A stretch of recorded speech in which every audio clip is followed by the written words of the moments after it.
Hello everybody, it's Tiffany and Mabel Pan. welcome to this video. We are wanting to create this video today to share a little bit about essential oils. My special guest here today, Mabel, is one of my teachers and she's a certified yoga teacher. She teaches at Yoga Tree, Yes. right? And she's also a certified aromatherapist, Thai massage therapist, master healer, Reiki master, life coach. We're basically everything. You're basically everything. Because we are everything. Yeah, we are everything. We don't want to put ourselves in a box. Exactly. Yeah. So I'll give Mabel a moment to introduce herself. So if you guys are new to my channel on Facebook, Instagram, or YouTube, my name is Tiffany. I'm an international spiritual healer, mystic teacher, and starseed channel. And today I invited one of my very good fellow light worker over here to have some fun and just chat about essential oils, because we all love to smell things that smell good and is healing. So she's been gracefully accepted my invitation to talk about these oils with us. There's 6 special oils that she's going to talk to us about today. And if you guys have any questions during the live stream, please comment below. And I'm sure that Mabel will be able to help you out with some questions. So yeah, I'm passing it on to Mabel to do a short introduction on essential oils. And make sure to comment below your questions. thank you very much, Tiffany, and really feeling honored to be invited by my favorite Tiffany here. And this video will also be on my YouTube channel, Right. which is on this side. Hi, everybody from YouTube, my folks here. And if you'd like to also follow my Facebook channel, it will be under my name, Mabel Pan, Mabel space Pun. Remember to hit enter in your search, otherwise it might not show up. So back to the topic today, aromatherapy. It's a very popular topic right now. It's like you can see oils even in supermarket.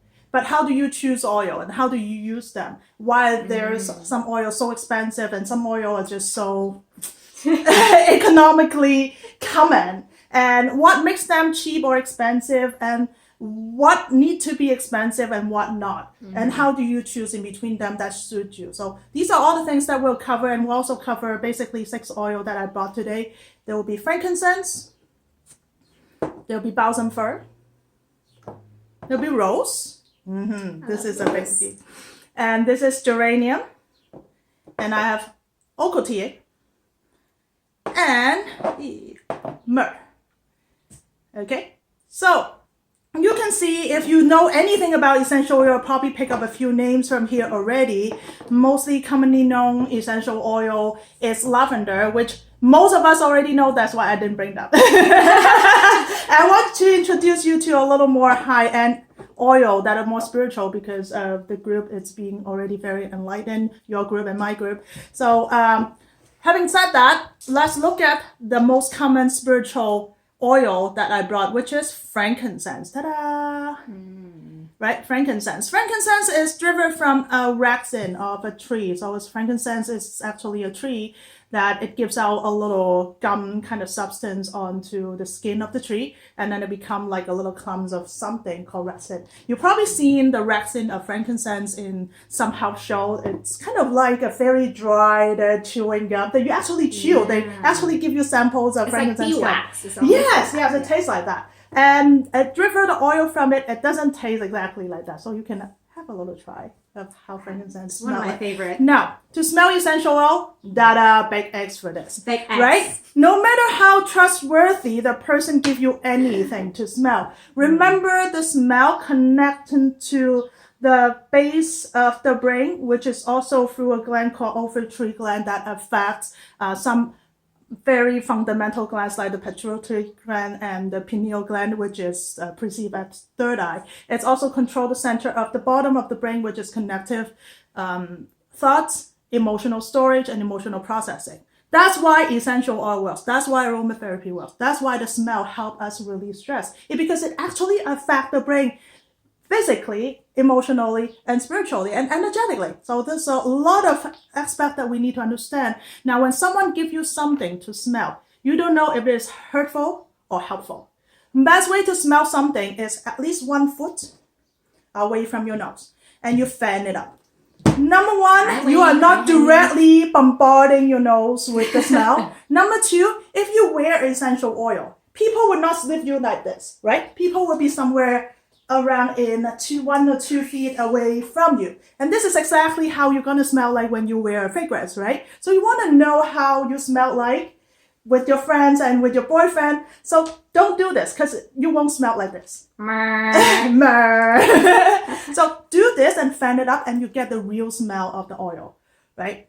So how does that smell like, frankincense? It smells very woody, which I love. If you guys love sandalwood or any woody scent, then frankincense is probably going to be really good for you. Or you're going to like it. Yeah, because frankincense is a tree. You got it right. It's woody, and all the wood oil have share similar property in grounding. Now, what funny is frankincense is a spiritual oil. It helps the crown chakra and even high chakra like stellar gateway, soul star, etc., etc. There's the galactic connection out there too. And then also third eye, crown we just said, and then a couple points here too, and also your throat. It actually supports a lot of chakras. It's the well-being oil that has been used in the Middle East for thousands of times. It has tons of reference in the Bible and in other scriptures in the area that it has been documented for overall health, immune system, spiritual growth, spiritual connection of God. And this has been used in a lot of spiritual practice for ordaining certain level of spirituality, and also like priestess and priests in the old time that make them official, the spiritual leader. So it's the frankincense that they put on different points of the body to ordain them, to channel energy, to make them who they are. And having that grounding property actually go through the whole being. So this is a very interesting oil, and it's supposed to be expensive for a reason. So how much would something like that cost? Okay, this one, it's about $120. Depending on the company, it's around that line. It can be a little higher, a little lower, plus tax or without tax, depending on the brand and also distributor. It would be around that line of price. If you get a frankincense that is like $30, you need to rethink. Now, there's a time that people have documented, especially in France, how much lavender has been exported to make essential oil. They have a number, but the number of amount of essential oil of lavender has been sold, it's 16 times more than what they exported. What does that mean? There's synthetic. Yeah, they put things and make it bigger to sell more. So when an oil is mixed with something, it has chemical reaction. Now remember, essential oil is natural chemical compound of a plant. It serves as the circulation and also the lymphatic of a plant. So we have a different system. We have the bloodline, we have the circulation, and then we have the lymph, the immune system to serve different purpose. The plant used the oil once for both. So it carries that property in a chemical compound kind of form, and anything, like if you study science, anything that is chemistry, right, is subject to chemical reaction like heat, pressure, and mixing, moisture, right, and mixing. So if you mix anything to it, it's already chemical reaction taking place. And you don't know what that chemical reaction can take you to. Like CO1 and CO2 is totally different thing, right? Carbon dioxide, it won't kill you. Carbon monoxide, it does kill you. So just a little bit change of the chemical chain of the chemical compound can make a huge difference and can make something that is helpful to be poisonous or toxic, right? So I would not go cheap on essential oil because number one, it's not food that I have to eat every day. It's something that helped me in the spiritual growth and also in health support. I wanted to be really supportive to me. I'd rather save up enough money to buy the real good stuff and use it very reverently to make it work for me instead of buying a whole bunch of cheap stuff and then actually I end up drowning in it. Quality over quantity. Exactly. So frankincense we talked about, and then the big friend of frankincense is myrrh. The second one. The second one. Myrrh, it's a Okay, you try first. It's a very thick oil. Now, if you try to pour it out, it can take 5 minutes to get one drop out. Whoa, Yeah, so I usually just unplug the plug and go very slowly on my palm and take a little bit. It's still woody, but it's got like a minty smell. It's very woody and it's very soothing for the heart. It's to be used to open up the heart chakra so much and take out very deep stored hurt and sadness and trauma. And so when you use frankincense on top, it channel positive energy down. Because the gate of the heart, if it is stuck, energy that comes here cannot go down. So this is something that a lot of healers find that lately, if you are not ground in the lower chakra, something stuck in the heart, that you always hear and you start to accumulate dizziness and headaches and stuff. So you might need to reopen your heart and let an energy go down and realign your lower chakra so everything can ground. So this is what I would recommend if you use frankincense and myrrh together. You use myrrh first to open up the heart gate, and then you use frankincense to channel positive energy to go through. So you take away the negative, you put in back the positive. Yeah. Make sense? Yep. Cool. So frankincense and myrrh, if anyone that is Christian or have that kind of background, read the Bible, you know that when Jesus was born, he was presented with this 2 oil plus gold. Why these 3 things? Number 1, I explained it before, is for daily housekeeping. Take away the negative and put in the positive. So he's always in the channel, always in the focus of helping humanity. Gold is the strongest metal conductor in the world. Besides, like some alien substance, like nowadays we discover something else. But at the time that is available to human, gold is the highest conductive energy tool for the human at the time. So he was given these 3 things to keep him in the loop of energy. So if you wear any gold stuff, gold ring, gold necklace, it's work very well together. These 3 together. Okay. So now talking about vibration and talking about energy channel, the highest vibrational oil in the whole world, do you know what that is? Rose. Yes. So I have a new bottle of rose here, and I bought an old one because this one is open, and this one, it looks very old because I have been using it for the past 10 years. It can stay that long. Good essential oil can stay over time. Like there's time that people discover oil in some Egyptian king tomb that has been backdated to 1332 BC. So very long time ago, right? Thousands of years has been around. So this is rose. Give it a smell. Remember? Yeah, this is not synthetic. This is not synthetic. Stuff. A lot of times I find people like, oh, I hate coconut or I don't like this flower. I'm like, are you smelling the synthetic one or the real one? Usually when it's real, it's the juju, baby. But when it's fake, you can smell it. Your nose knows very well. And your Yeah. third eye will also tell the nose what to smell and what not. So if you really open in the third eye, listen to it when you smell something. Is that something for you? Or is that something that might be better for your client than yourself? Right? In your practice of helping clients, you also want to be able to channel for them and find out what scents work for them. Ask their higher self before you start using oil on them. Okay, so I want you to try rose along with geranium and tell me the difference. So this is geranium, another goddess oil. So rose is a goddess oil, same as geranium. It gives you a lot of feminine kind of energy, very soft, very romantic, very loving, very caring. You feel that, right? Yeah. And I know you like this a lot. Oh yeah, I do. Okay. It's my favorite. Yeah, So. awesome. So I find geranium has more of a woody scent to it. Like rose is just like pure flower. It's lighter. Geranium has a little bit more grounding for me. yeah. Yeah. And it has a different kind of fruity scent too, Yeah. right? Right, so why I put them together and for Tiffany to smell, because, again, for money-wise, essential oil is still a business. People sell essential oil for money. And rose, and we'll pull up some information. Rose is so expensive. Rose is so expensive.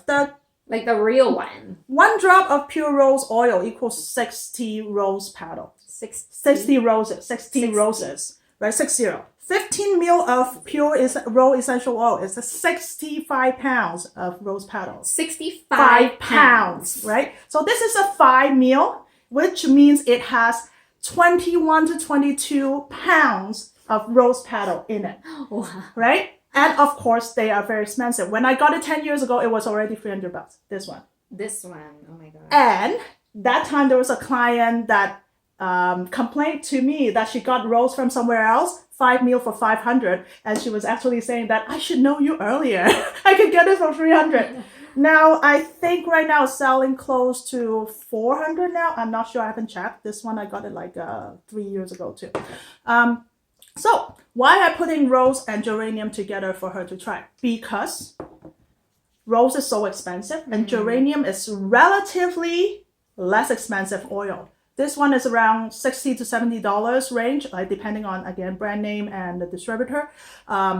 And maximum somewhere around 80 to 100, like with some brand names. So you see the difference. This is a 15 mil and a much less price. And they do share similarity in the sense, like for people who are not trained in the oil, not trained in the scent, a lot of time you cannot tell. Especially if you're never given the high price, pure rose to smell, you might mistakenly think this is rose.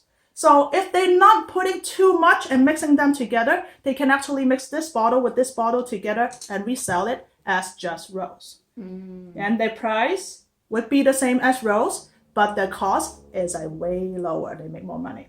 So be very careful.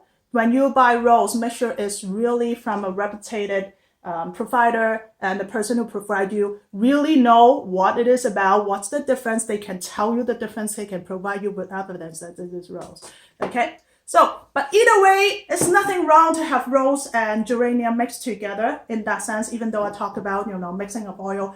As aromatherapists, we do mix oil for different purposes. And rose and geranium can be mixed together. There's no problem with that. So even if you get someone cheat on you on the cost and on the price, but it would not do you any harm. So just be sure about that.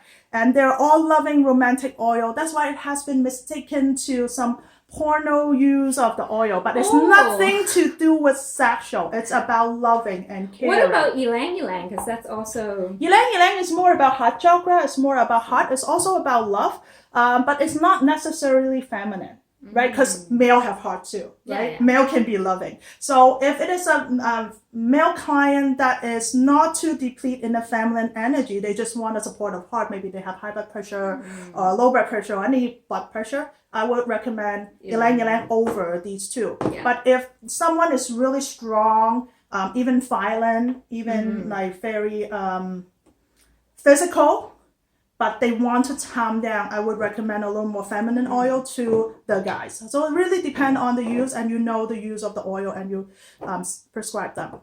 Okay? Okay, so there's another oil that I really love, and you see it's a different color bottle. Right before we have a whole bunch of red, and this one, this one is balsam fir. Balsam fir. Does it have anything to do with balsamic vinegar? No, unfortunately not. It's not. It's not anything. It smells very Canadian. Yeah, and I have another Canadian oil for you to try. Oh, right, this one. Yes. So, what are the difference between? Okay, this is Northern. Okay, Northern Libraries. You try this. And I talk about balsam fir. Balsam fir is actually a famous plant. It's Christmas tree. So when I talk about it, everybody knows. So it's the scent of Christmas tree. It brings forth the sense of celebration, calming at the time, retreating into winter. It might not be as good as what we want to use right now because it's spring. But if you find that like when temperature fluctuated a lot, and you just came out from the retreating period of the colder area, and then you cannot get used to this fluctuating heat and then come down, heat and then come down. It supports the respiratory system in that sense. It's very helpful to help you find that a little soothing transitional help that it brings you back into a little retreat instead of getting too hyped up, and then calm you down in that sense so you can gradually move into spring. So I found that besides just using it in this winter time, I would also use it in spring, put it in the diffuser, and I sleep with it. And I found that it helped me very well in getting through sinus congestion and all those stuff. And also help my husband. I hope he's not watching right now. Help my husband secretly not to snore that much. Well, there you go, ladies. Because it uncongested him. Yeah. Yeah. And it might not work on everybody, but it does work on him. So it's big plus. Yeah. So this balsam fir, you can use it in the diffuser. You can use it around the collar area so you can smell the scents and help like this area which is part of the respiratory, your ribs and everything. Also can be put on the throat. Don't go too close to the lips because it might actually get into the tongue. And it's not a very tasty oil. It's not bad if you use essential oil like for 20 years like I did. I'm so used to every taste of the oil. I can drink any oil at any time. I have no problem. But if you're a newbie, also pay attention to things that you put too close to your lips or to the jaw because it might actually get into the tongue. You may actually taste it. So something that it doesn't taste good in the nose probably would not taste good in the mouth. Not all essential oils smell good. This is the reality. It's not perfume. And because it is real, it is true. That's why it has all this authentic smell of the plant themselves. And let's face it, not all plants smell nice. Some plants smell very weird. The worst smelling essential oil I ever had is juniper. Juniper, yeah. I smell the plant itself, but when it's bearable. But when it comes to essential oil, it's like 300 times stronger. It becomes like old guy sweating. It smells like sweat that is fermented. But it's a very good toner too. But every oil serves a purpose. So this is Northern Light Bruce that you just tried. So this one I remember you were teaching me is the equivalent of frankincense. Yes. In our territory. So frankincense is the spiritual oil for Middle East, Africa.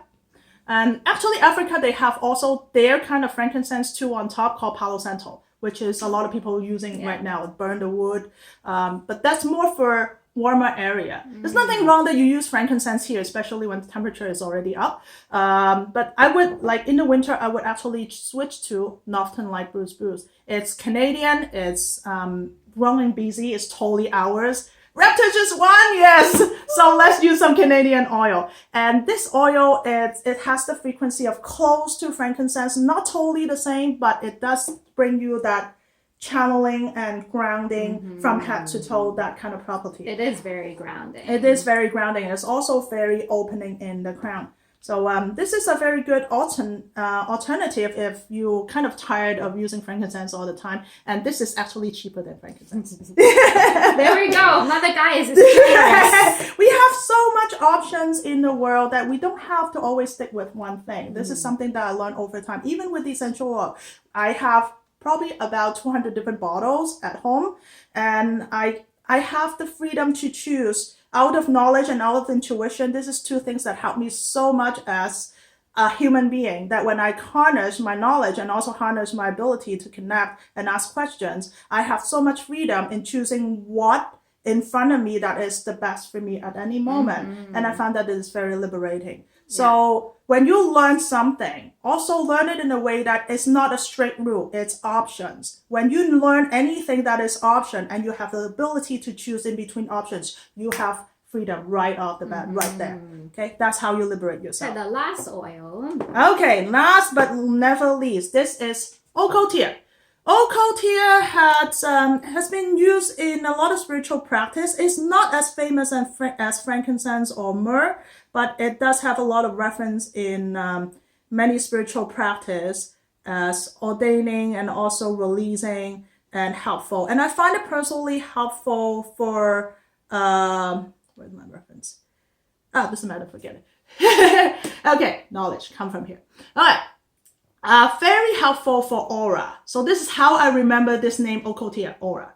And it's like an egg surrounding me. So this personally how I use it is I use it usually in the lower chakras. As I said before, as healer, we sometimes are too much into the spiritual chakras, too much into channeling. We need grounding. And this helped me to not just ground the chakra, it's also expanded to the aura, into the grounding. And sometimes you don't know, when you see clients, there might be parasites that launch on you. Oh yeah.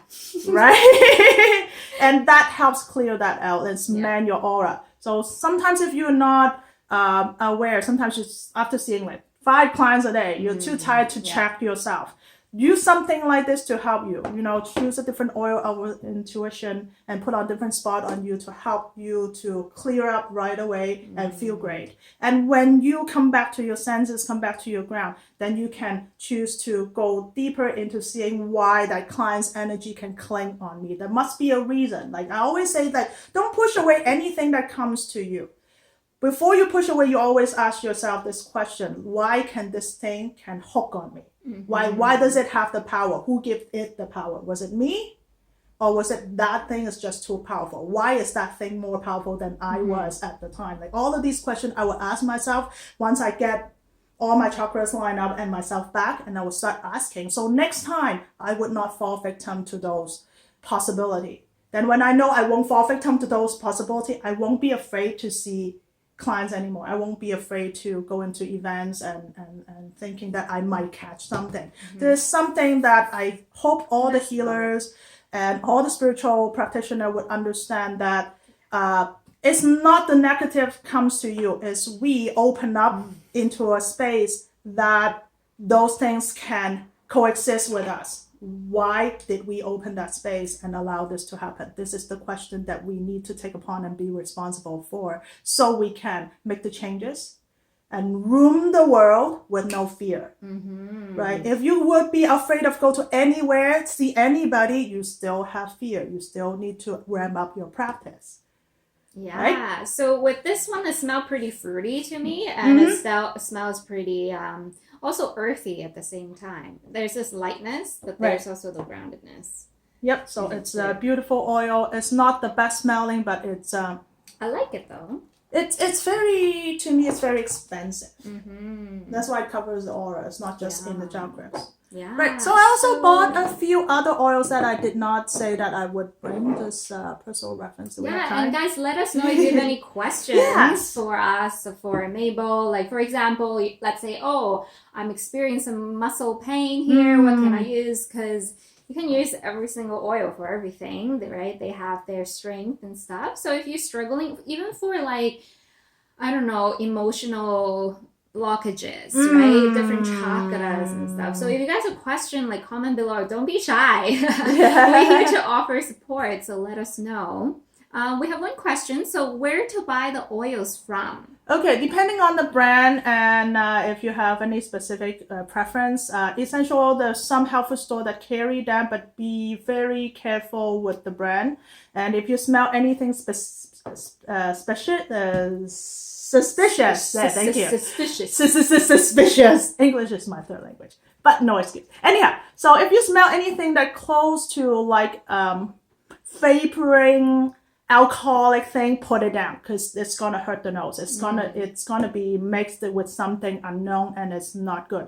Anything that after you smell it, you feel like you're being grabbed or you're being invaded, then probably, something wrong with that oil too. So is it a good idea to buy it online or in person? Okay, so if you like this brand I stick with is Young Living, because there was one time when I started using essential oil 20 years ago, my son ran into vaccine injury. So he got a needle at 2 months old. He would not poop anymore, and then all his skin erupted, and then he had like multiple critical conditions. And there was nothing the doctor would help, or wanted to help. They just want to run away from admitting that it was vaccine injury. So I was left to myself to try to save this little baby out of God's will and grace. And this is what I've been shown, and it's very easy to use on infants, but that takes a lot of knowledge before you put it on little children. It's very different from using on adults. Now, I stick with this brand because it did save my son's life. But you don't have to use this brand. If you want to get it just online without a membership, Rocky Mountain is a good choice. Okay, and then a lot of people use doTERRA. I choose not to use doTERRA because there's conflict in between doTERRA and Young Living back to 2007. And Young Living was has successfully sued doTERRA for thievery and stealing of information. And doTERRA have to make an apology move to Young Living. So me as an energy healer, I use things from the intention, right? If the company has a certain intention that I do not agree with, I would not use their product. So this is my personal thing, but doesn't mean that their oil is not good. I just want to say that this is my personal thing. You need to know what you need the oil for, what you want, what's your budget, and what you can trust, and then you go for the brands. Yeah. So there's also a Canadian brand that is based in Vancouver. I'm not 100% sure of the name. I think it's somewhere around Liberty Living, something like that. You can look it up online. I heard a lot of good repetition from them. I guess, like, again, I did not try every single brand. I just know some of them that I would not touch. Things that have, I don't want to say name, but things that you can get out there and more would not be something that I would buy, honestly. Okay. Because I really have personal bad experience with them. Which one question? So yeah. Hi Raman, thank you for tuning in. Hi Daryl, hi Valerie, hi Eva. Which one oil is best for clearing all chakras and protection? Reasonable price, oil brand suggestions. Okay. So clearing all chakras. So you are you saying that you want one oil that can clear everything? Oh, I have this one. Very intuitive. Okay, there's a blend called purification that you can actually diffuse in the room to clear everything, including yourself when you sleep. And this is something that I would recommend clients to do, that diffuse in a hotel room when they get to any place that they've never been to, never stay with, and don't know if there's anything in there. Diffuse it for half an hour to 3 hours, depending on how they feel in the room. And you can also put them in different chakras to clear them up. It does have some lemongrass in it, so it might feel a little too strong for the third eye, close to the eye area. It's not for the third eye that is too strong, maybe too strong for the eyes themselves. So that you may need to pay attention. Otherwise, purification is a kind of quite universal oil in that sense.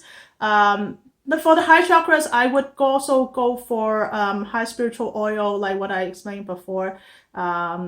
And what else? Like lavender is also a very general oil. It's not as powerful as some of the oils I explained, but in general terms, it does a lot of things. It's the most commonly used lavender. So just get good lavender. Good lavender. Good lavender. Okay, cool. Yeah. So we have about 5 more minutes, and let us know if you guys have any more questions. And I have a few other oils to fill that 5 minutes up if there's no more question. What about jasmine? Jasmine is my favorite oil. It smells so nice. Let's see. And jasmine tea is not the same as jasmine oil. It's totally different thing. Like jasmine tea is tea leaves, and this is flower. Okay, and it's very strong. Tiny little bit can go a long way, so and it smells like heaven.